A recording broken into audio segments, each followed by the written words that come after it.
quand on a connu la guerre, on va beaucoup moins à l'affrontement. La pire des choses qui puisse arriver, c'est la guerre. On a des chiffres. Prenez l'Ukraine, 1000 morts par jour. Mais est-ce que vous vous êtes déjà imaginé 1000 personnes allongées au sol devant vous pour se rendre compte de ce que c'est? Parce qu'on en parle dans les médias, très bien. Mais on se rend pas compte de ce que c'est. Moi, j'ai perdu un soldat. Si je pouvais ne pas perdre mon camarade et revenir en arrière, je le ferais. Néanmoins, j'ai cette phase d'acceptation où je me dis, il va falloir que je vive avec. Et mieux vivre avec, et en me mettant au service des autres. Et en même temps, la guerre, c'est toute votre vie.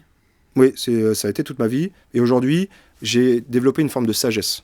Ça m'arrive d'y penser, mais quand je suis occupé à encadrer des jeunes, je pense plus à tout ça, en fait. Alors, ça va être surprenant pour un militaire, mais ce que je fais, c'est plutôt de l'entraide, mais c'est aussi de l'amour. En fait, d'accompagner des jeunes qui n'ont pas les mêmes chances que les autres. Ça, c'est ma nouvelle guerre. Ma nouvelle guerre, c'est de lutter contre les inégalités. Lutter contre la stigmatisation des jeunes.